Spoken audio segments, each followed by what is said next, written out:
Now, we're ready for our next panel session. And I know the last one had quite a bit of activity on that. This panel session is called Emerging Markets in Asia, the Ones to Watch and Why. Now, the moderator for this panel session is going to be John Hibbard. John, if you would please come up. The panelists include Chen Zhang, who's the MD of TE Subcom USA, Mr. Sam Johnson, who's a director at Equinix, and Dominic Aria, who's the founder of AEC Advisory. If you all would please come up, we'd appreciate it.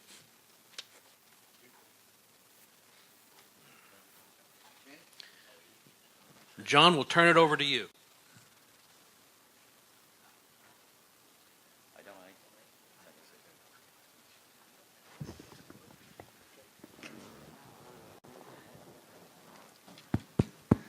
Thank you, Jeff, and thank you, audience, for the opportunity to come back and be involved with yet another panel. And this one's has some real excitement in the sense that we're going to be looking forward. The other one we talked about was some of the issues that people had faced in the past. Now we're going to look forward and see where are the opportunities that lie in the Asian region and then more in the global region. Obviously, there's countries around here that are, and we're based in Thailand at the moment, but in this general proximity that are growing at a rapid rate. We've heard stories already about Indonesia and Cambodia. They're growing at a rapid rate. We talked about other countries. Let me put it to my first panelist, and I will choose Chen because he's closest to me. Thank you, John. What are the markets that you think that over the coming decade, let's say, are the ones we should really watch? The next 5 years, maybe. What are the ones that we really should be watching? And for you think present some interesting opportunities? Thanks, John. I think from my perspective, which is the perspective of a subsea supplier, I think we first look at the market in terms of what's driving the market. I think it's important to understand that in this particular emerging market, most of the countries are somewhat developing the infrastructure one way or another, but really the driver that we see in the current days and age are really twofold. One is the increasing bandwidth capacity requirement. Second is the increasing competition. I think from the previous panel, we have heard some of the specific examples. So coming back to John's question, in the next couple of years, the next few years, if you will, the areas that we see the most growth potential, again, relating to what that's coming from, is where the key drivers, that is the ISPs, the data centers, the cloud, and the content providers. Where they are going is where the emerging market needs could be most significant. So I think going down the Asian different countries, certainly see some of the Southeast Asian countries as the potential hub for traffic growth.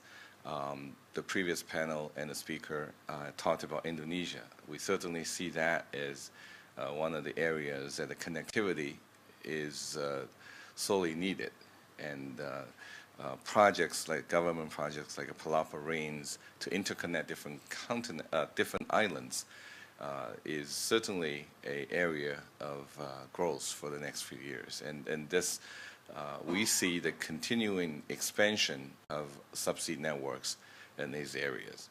Some of the other countries, I think, where data center or new international gateway is well suited is another area to me that potentially can bring some of the future growth opportunities. Thailand being one example.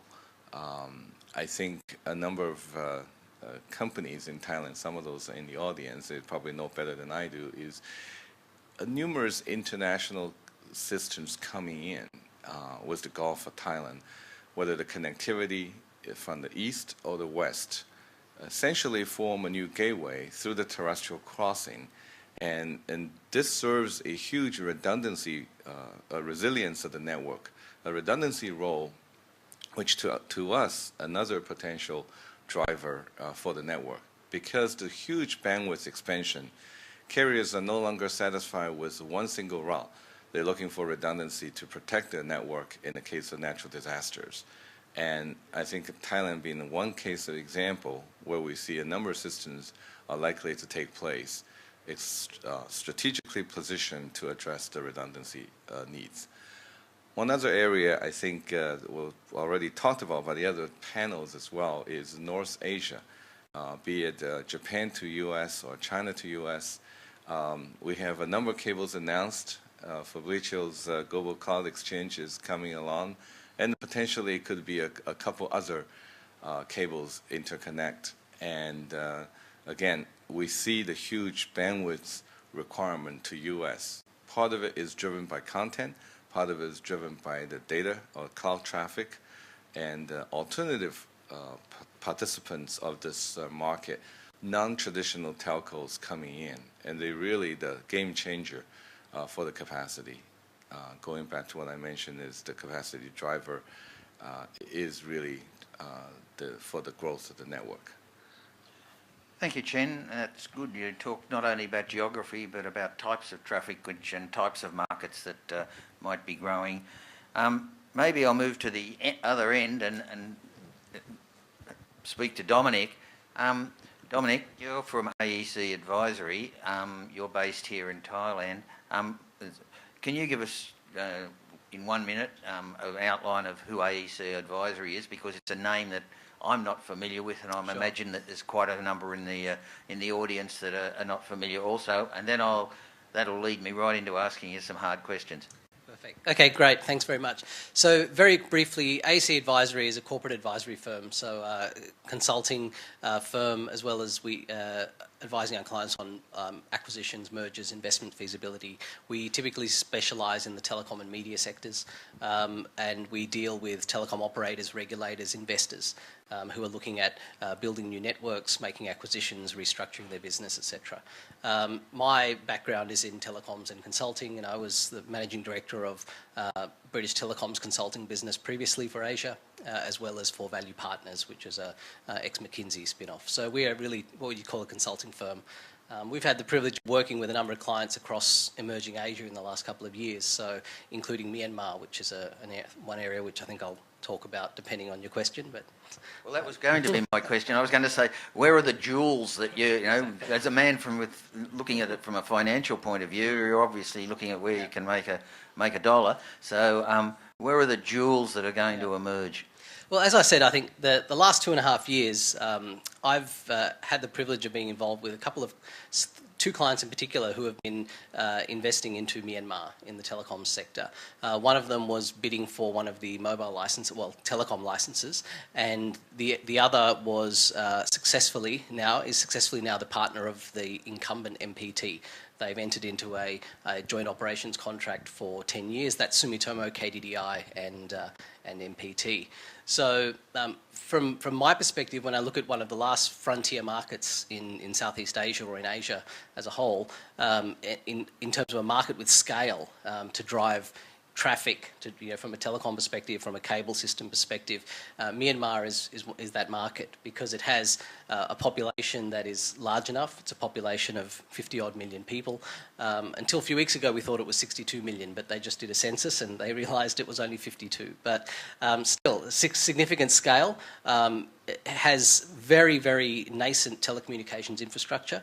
3 telecom operators are only operating right now in the country. Telenor just launched, Ooredoo just launched, and MPT has a network as they've been the incumbent, but teledensity is still only 11-12% in the market today, and they're expecting it to get to 75% within the next 3 years. So 75% of the market will have access to telecommunication services they just didn't have, even a year ago. To what extent will the opportunities for these carriers be constrained by lack of international connectivity?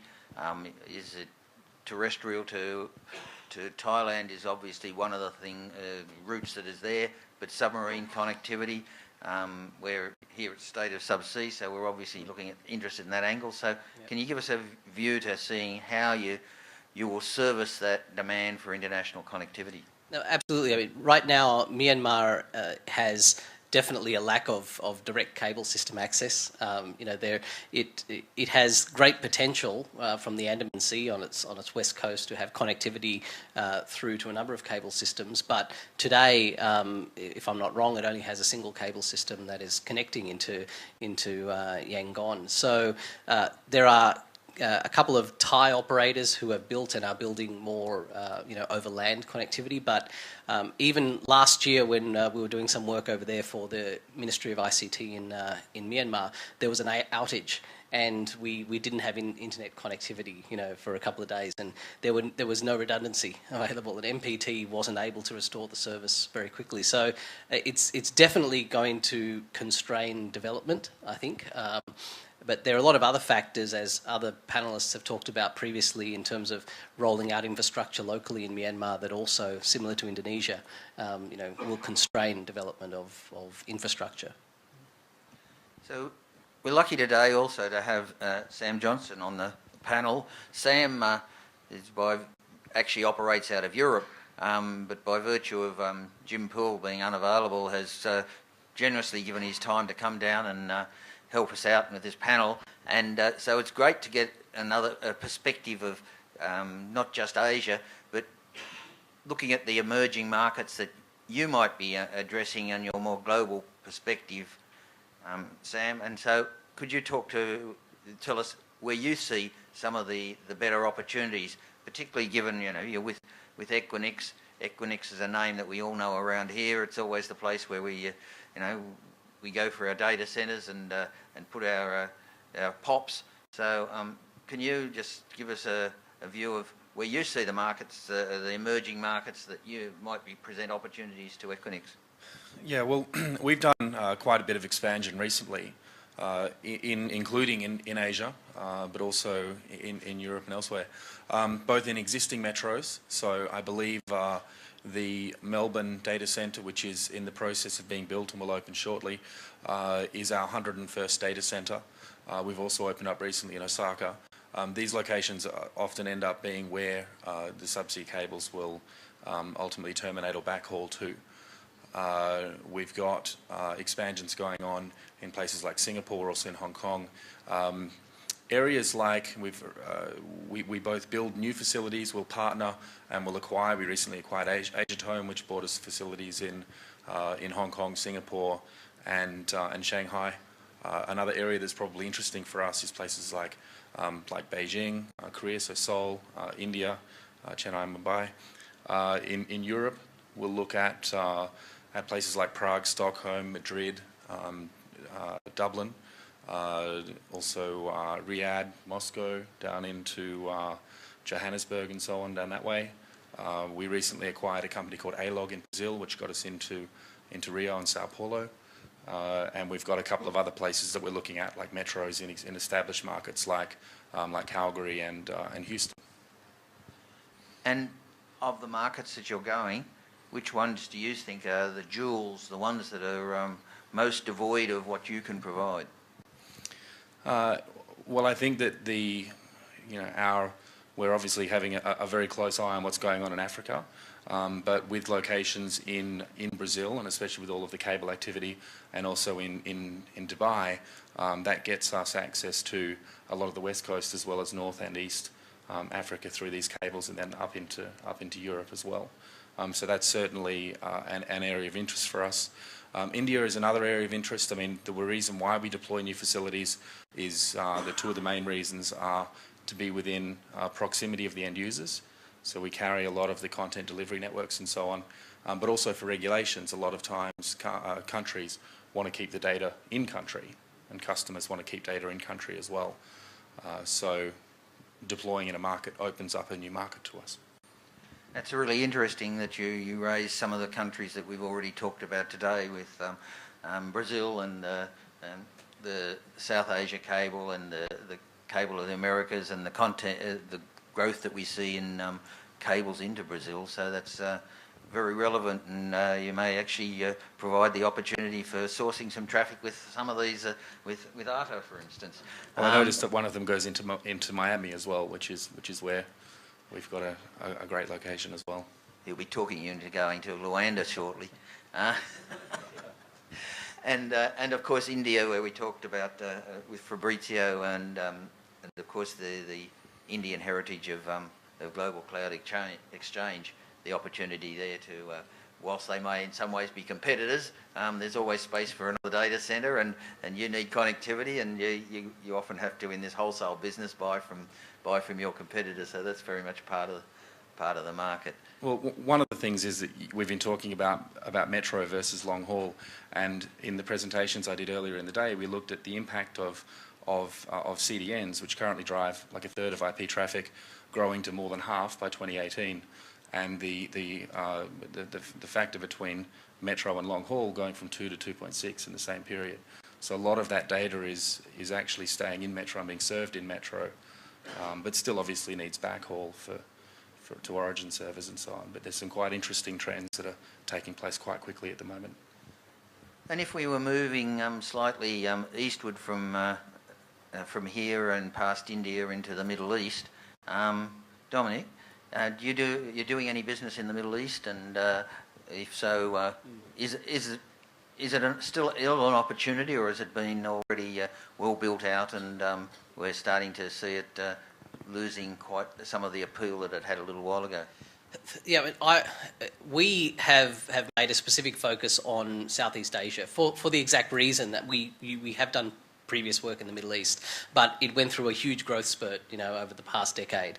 And I think from a telecom perspective, infrastructure perspective, we have focused on Southeast Asia now because we see a lot of relatively greater opportunities for us in this part of the world, particularly, as I said, with countries like Indonesia with so much scale that's been talked about a lot, but Myanmar for us we see as a huge opportunity because it's a market starting from nothing, and we don't get those opportunities anywhere. In the Middle East we don't really have those opportunities today, so I think we have still great opportunity in Southeast Asia and Indochina region. And Chen, we see lots of cables going in on the east side of India, headed towards Europe, heading towards the Gulf. Mm-hmm. What's your perception of that being an opportunity, or have they got more than enough now and it's better to focus elsewhere?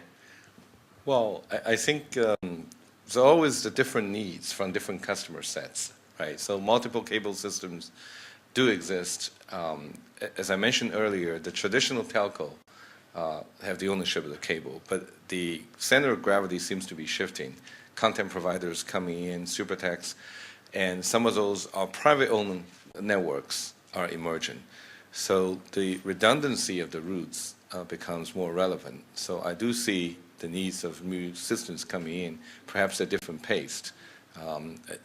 It's hard to say any given area where it's overbuilt. I think it's always the new routes, the different players, the different owners, and they bring the competitive environment. And ultimately, it's competitive enough to bring down the cost of the traffic, as some of the speakers said earlier, whether it be a traditional telco, content provider, or entrepreneurial systems.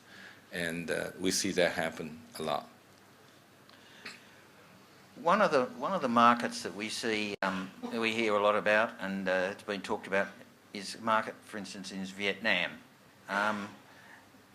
Vietnam has a limited number of cables.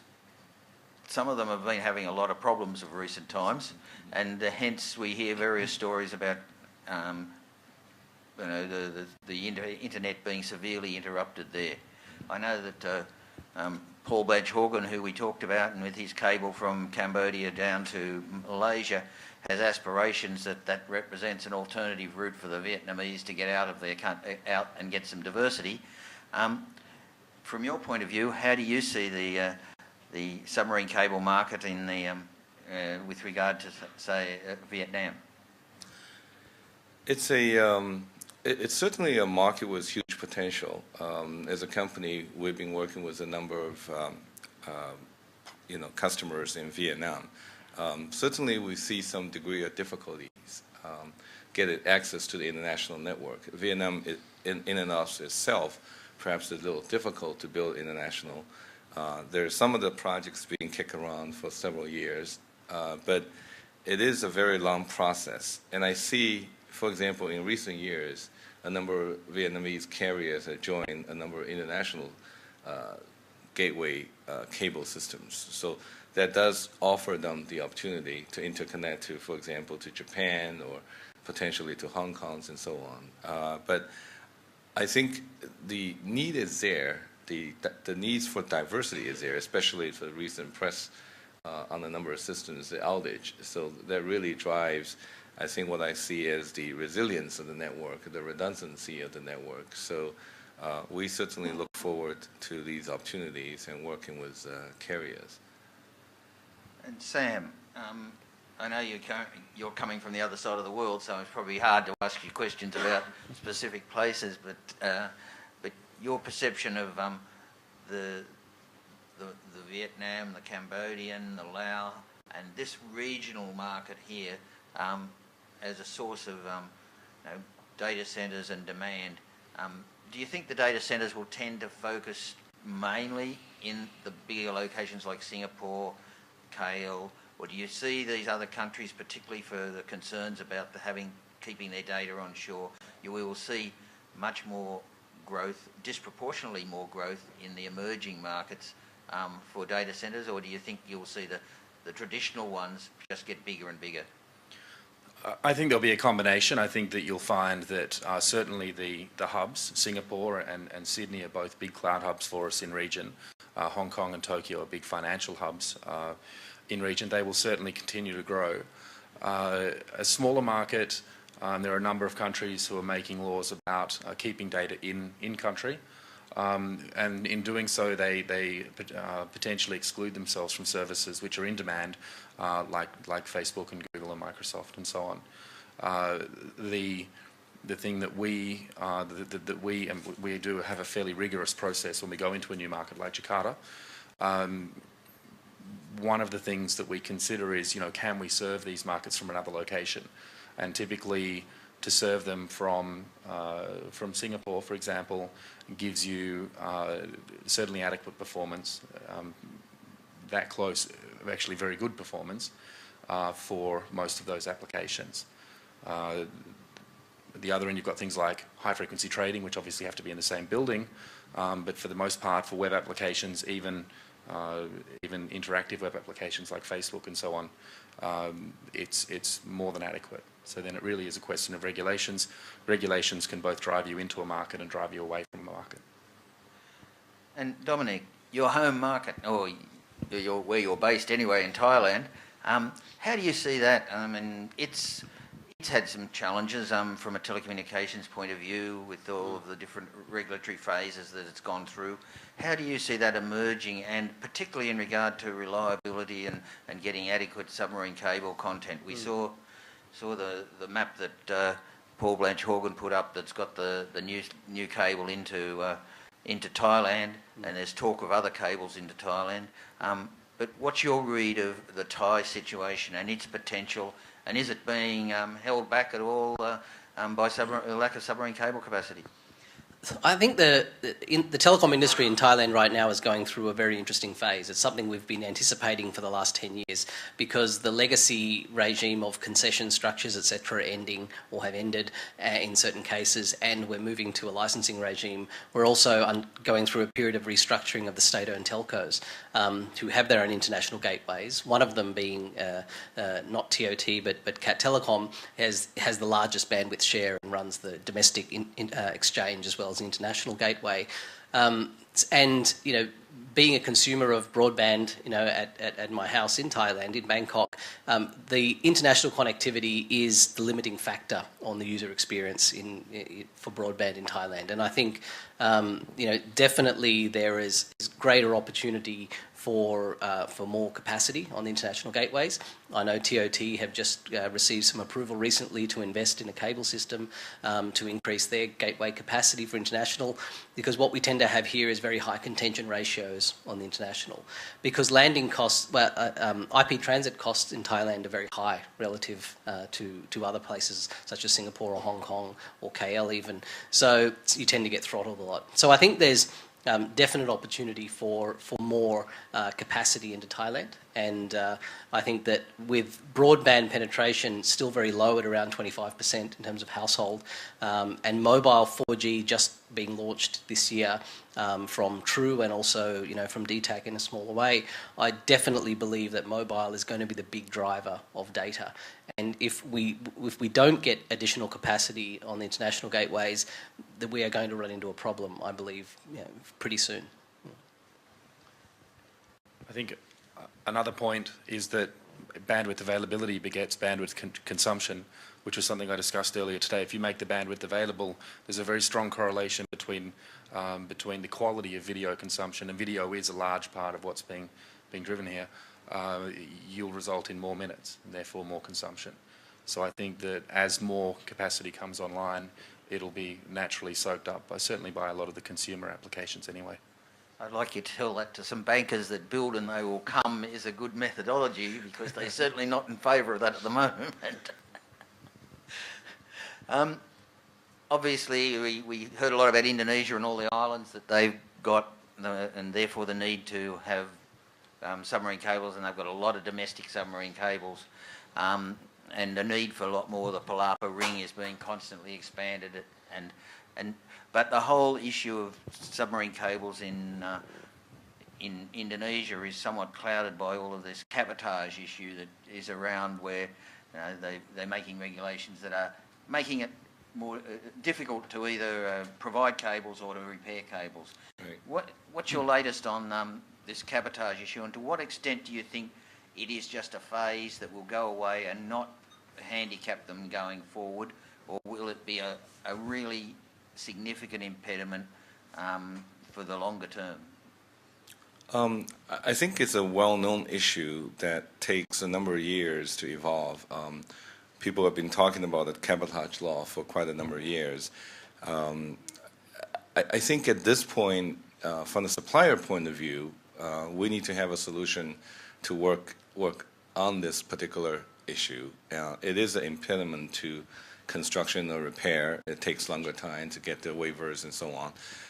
But I certainly think that working with the local authorities and as well as some of the local partners is the right way to address this issue. From our perspective, having a local partnership who knows the law, who is familiar with how to get the waivers and so on, is tremendously helpful. And I think at least in the near term, we're following the situation.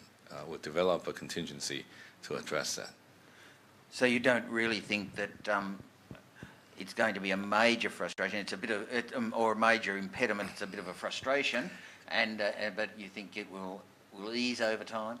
I think so. I think the trend is for openness.